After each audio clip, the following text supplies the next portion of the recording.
Ned Stark is a very honorable man, and there are certain things that bother him, and one of them is the killing of children.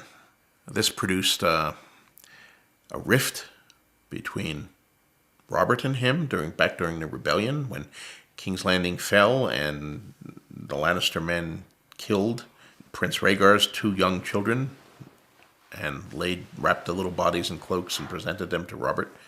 Ned was sickened by this and quarreled with Robert over it. When he finds out about the incest between Cersei and Jaime and deduces that, as Jon Arryn did before him, that the Queen's three children, none of them are fathered by Robert. Ned knows that if he tells Robert this, Robert's rage will be unbounded. I mean, Cersei will certainly die. Jaime will probably die. But also the children will die. Robert will put these three children to death, these illegitimate kids, and it'll be a repetition of the nightmare that he remembers from the fall of King's Landing. And his honor and his decency prod him to meet with Cersei and tell her what he's learned, and to warn her to leave King's Landing, to take the children and flee, because Robert's wrath is going to follow them to the ends of the earth. But it's the only way he sees that she can save those three kids of hers. So it's an honorable thing to do, but of course, in terms of sheer power politics and guile, it's a foolish thing to do. The Hand is the prime minister. He's the chief counselor of the king. He speaks for the king with the king's voice when the king is not available. He's the king's chief counselor when the council assembles and all that. Robert has depended on Jon Arryn, his kind of surrogate father, for all these years, but now Jon Arryn is dead, and he has to find a new hand. And Ned Stark is the man that he trusts most. His boyhood friend, the companion who fought beside him in the war, but who is far removed from the intrigues of King's Landing. I mean, Robert could much more easily have chosen a present council member. He could have turned to his brother Stannis. He could have turned to one of the Lannisters, Lord Tywin, for example, who was the hand of the Mad King for many years and was very qualified, a very strong and competent hand. He could have turned to him. He could have turned to Jaime Lannister, which is what Cersei wants, his queen wants. He doesn't want any of those people. He doesn't trust any of those people. He wants Ned, who he trusted, who he grew up with, who helped him win the throne. But of course, by selecting Ned, he's making enemies elsewhere among the people he's not selecting. So that starts a lot of things rolling.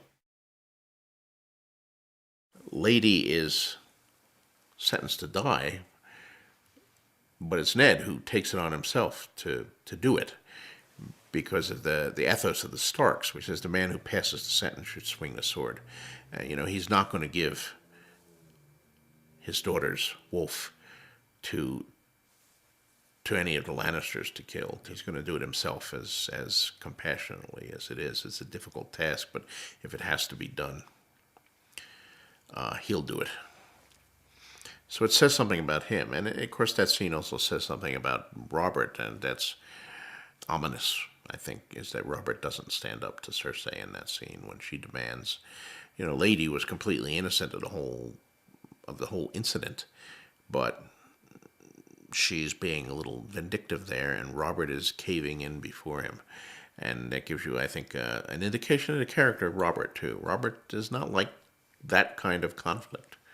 Robert likes the kind of conflict that he can win by hitting his opponent with a warhammer, but he doesn't like the kind of verbal argument, wrangling and back and forth, and that sort of thing just drives him crazy. He just wants it over with. Okay, you want that? I don't care about that. Do it. Let's stop this, House Stark is thousands of years old. They have ruled the North going back into the mists of time. But for the last 300 years, they have only been lords. They have been subservient to the Iron Throne. When Aegon the Conqueror came, and he conquered most of the southern kingdoms, Torrhen Stark had come south with a large army of Northmen to confront him. But after the Field for Fire, he knew it was doomed, and so he knelt. And he was the last king of the North, and the first who was simply Lord of Winterfell and a vassal of the Iron Throne, ruling as a secondary ruler, subject to the laws of the Targaryens. But that was only 300 years ago. Before that, you have thousands of years of history in which the Starks were kings. At the time of the scene we're talking about, the Targaryens have been deposed. That was the house that Torrhen knelt to, the Targaryens.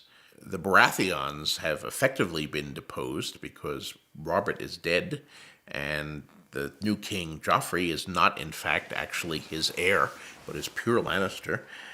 And the Lords of the North and the Lords of the Riverlands, who are present at the same time, who are allied with Robb Stark by virtue of his mother and that whole House Tully bloodline, don't see why they should be subject to this Lannister king. Why make a peace and just go back to being a lord? Why not go back to being the separate kingdom again? So they hail Robb as the king in the North, and he becomes the first Stark to actually wear a crown for 300 years.